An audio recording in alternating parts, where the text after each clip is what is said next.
Capítulo 1. O Ritual Esquecido. Göbekli Tepe, 10.000 a.C. O vento cortava as planícies de Göbekli Tepe como uma lâmina de gelo, carregando consigo o cheiro de terra úmida, ervas queimadas e o sangue seco de animais sacrificados dias antes. O sol, já cansado, mergulhava no horizonte, pintando o céu de tons de ferrugem e púrpura, como se a própria natureza pressentisse o que estava por vir. As pedras gigantes, esculpidas com símbolos que desafiavam o tempo, erguiam-se como sentinelas silenciosas, testemunhas de um conhecimento que a humanidade ainda não estava pronta para compreender. Enki, o caçador, caminhava entre os pilares, seus pés descalços, sentindo cada irregularidade do chão sagrado. Ele não era um homem comum. Desde criança, seus sonhos eram visões, cidades que ainda não existiam, torres que tocavam as nuvens, máquinas que voam como aves. Mas hoje, o ar pesava diferente. Hoje ele sentia que algo estava prestes a mudar para sempre. Por que eu? Pensou Enki, enquanto observava as sombras dançarem ao redor das fogueiras. Por que me escolheram para isso? Ele sabia que não era uma escolha aleatória. Seu sangue carregava a memória de gerações, uma linhagem que remonta aos primeiros clãs que habitavam as margens dos rios. Seu avô, um xamã, lhe contara histórias sobre os escolhidos, homens e mulheres, que em tempos de grande necessidade eram chamados para selar pactos com forças além da compreensão humana. Mas nunca lhe disseram que eles seriam deles. Uma figura emergiu das sombras, envolta em uma capa feita de peles de lobo. Era Ur-Nammu, o sacerdote mais velho, cujos olhos pareciam conter séculos de segredos. Seu rosto, marcado por cicatrizes rituais, era uma máscara de seriedade. Ele não sorria. Nunca sorria. Enki dos clãs do rio, disse Ur-Nammu, sua voz rouca como o ranger de pedras. O momento chegou. Os sonhos te prepararam. Agora, o sangue te selará. Enki sentiu um calafrio percorrer sua espinha. Ele conhecia Ur-Nammu desde criança, mas nunca o vira tão sério, tão distante. O que vocês planejam fazer comigo? Perguntou Enki, tentando manter a voz firme. Ur-Nammu estendeu a mão, revelando uma tigela de pedra cheia de um líquido escuro e espesso, sangue misturado com cinzas. Tu serás a ponte, Enki, o guardião do conhecimento que não pode ser perdido. Conhecimento? Enki franziu a testa. Que conhecimento? Ur-Nammu não respondeu diretamente.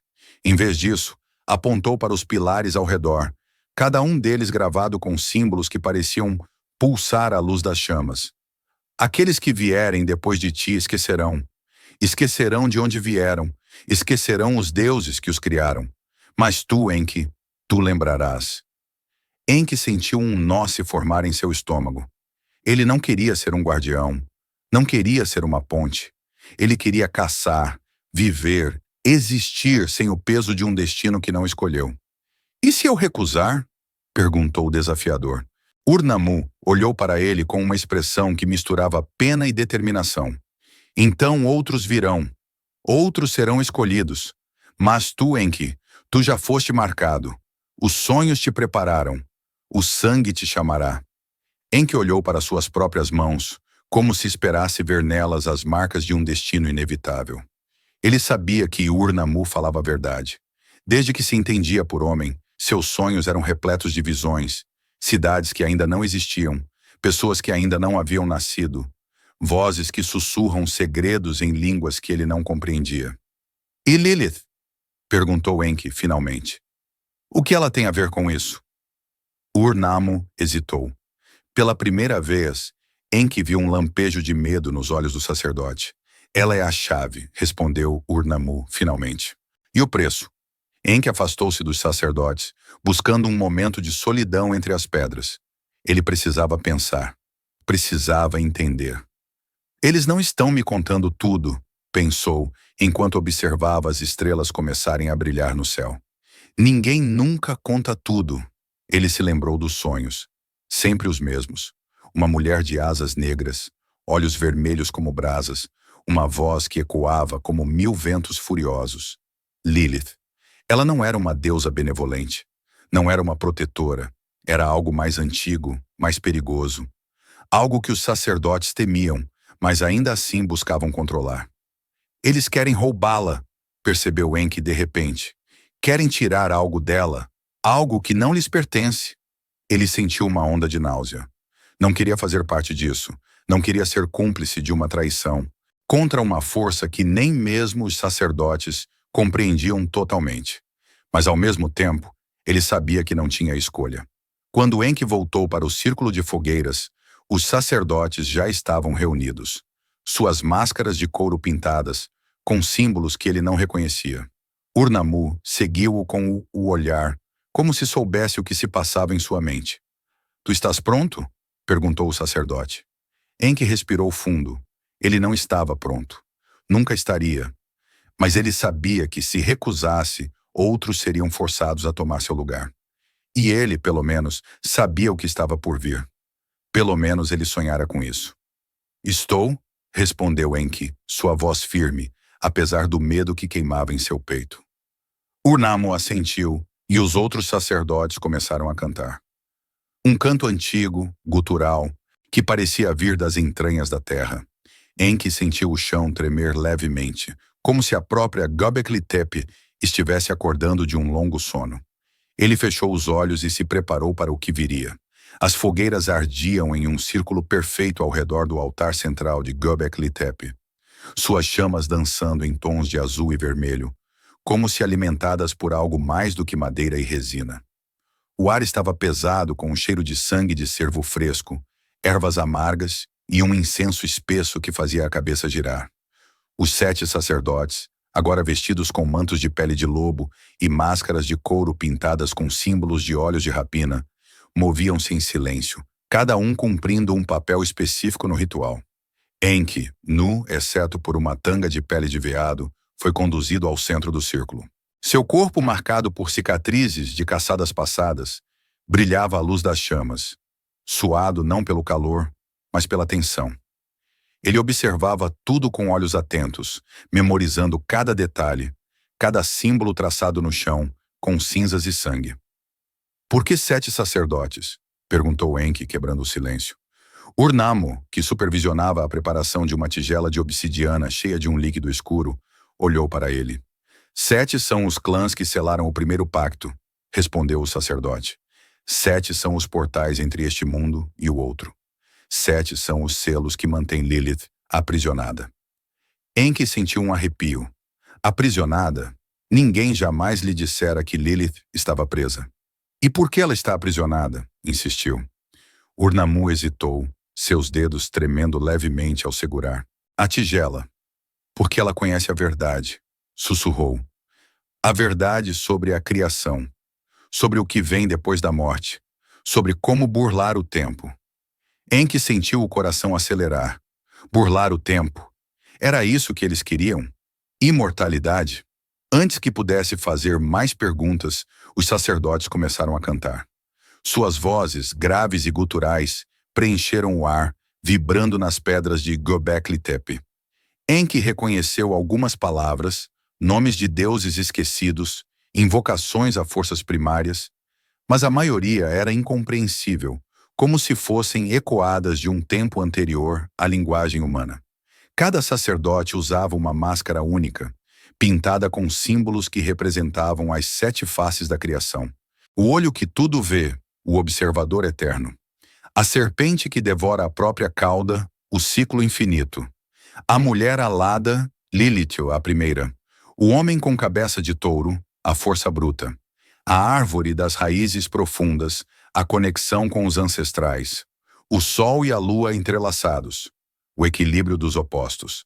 A mão segurando uma chama, o conhecimento proibido. Enki observou as máscaras com fascínio e terror. Aqueles símbolos não eram apenas decorativos. Eles pulsam à luz das fogueiras, como se vivos, como se estivessem respirando. "O que esses símbolos fazem?" perguntou Enki, apontando para a máscara de Ur-Nammu, que exibia a mulher alada. Ur-Nammu tocou a máscara com reverência. "Eles não fazem nada sozinhos", respondeu. "São chaves, portais. Só funcionam quando há um sacrifício para abri-los." Enki sentiu um nó na garganta. Meu sacrifício? Perguntou ele. Ur-Nammu não respondeu. Em vez disso, sinalizou para os outros sacerdotes, que começaram a traçar símbolos no chão ao redor de Enki, usando sangue e cinzas. Cada símbolo corresponde a uma máscara, criando um círculo de invocação. Enquanto os sacerdotes trabalhavam, Enki ouviu fragmentos de suas conversas, sussurradas como se temessem ser ouvidos por forças invisíveis. Ele não sabe o que está por vir, murmurou um sacerdote, sua máscara exibindo o olho que tudo vê. Não precisa saber, respondeu outro com a máscara de a serpente. Se soubesse, não aceitaria. E se Lilith se recusar? Perguntou Enki com sua voz trêmula. Ur-Nammu olhou para Enki, seus olhos frios por trás da máscara. Ela não terá escolha, disse. O ritual foi projetado para forçá-la. Seu sangue é a âncora, sua dor, o chamariz. Enki sentiu uma onda de náusea. Eles não estavam pedindo, estavam roubando. Vocês estão traindo ela, disse Enki, sua voz ecoando no silêncio repentino. Os sacerdotes pararam. Ur-Nammu virou-se para ele, lentamente. Não, Enki, nós estamos salvando a humanidade, respondeu friamente. Lilith conhece o segredo da imortalidade. Se a deixarmos livre, ela o usará para destruir tudo. Nós apenas o tomaremos para nós. Enki riu, um som amargo. Vocês não entenderam nada, disse. Ela não é uma deusa que se deixa roubar. Ela é vingança. Ela é fúria. Vocês estão invocando um furacão e achando que podem controlá-lo. Ur-Nammu não respondeu. Em vez disso, ergueu as mãos e os sacerdotes retomaram seu canto. Enki soube, naquele momento, que não havia mais volta. Antes que o ritual começasse, de fato, Enki olhou para Ur-Nammu, seus olhos verdes escuros brilhando com uma mistura de medo e determinação. Diga-me uma coisa, pediu.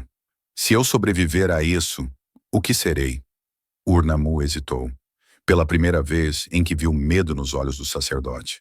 Tu serás o primeiro, respondeu finalmente. O primeiro a carregar a eternidade e a maldição que vem com ela. Enki assentiu, aceitando seu destino. Então que assim seja, sussurrou. E o canto dos sacerdotes aumentou, até que suas vozes se tornaram um só rugido, ecoando nas pedras de Göbekli Tepe como um presságio de tempestade. O ar dentro do círculo de fogo esfriou repentinamente, como se o próprio calor das chamas tivesse sido sugado por uma força invisível. As fogueiras que antes ardiam em tons de azul e vermelho, agora tremeluziam em um roxo doentio, como se estivessem sendo envenenadas. Os sacerdotes, antes tão confiantes, agora tremiam. Suas máscaras de couro pareciam se contrair, como se temessem o que estava por vir. Enki sentiu uma pressão no peito, como se algo estivesse sendo arrancado de dentro dele. Ele olhou para baixo e viu que os símbolos traçados no chão, com sangue e cinzas, estavam brilhando, pulsando como veias vivas. O canto dos sacerdotes havia se tornado um grito gutural, uma linguagem que não era mais humana, mas algo primordial, como o rugido de bestas esquecidas pelo tempo. E então ela chegou. Não como uma mulher, não como uma deusa, como uma tempestade de sombras. Primeiro foi apenas um suspiro no vento, um murmúrio que parecia vir de todas as direções ao mesmo tempo. Depois, as sombras entre os pilares de Göbekli Tepe começaram a se mover, como se estivessem ganhando vida própria.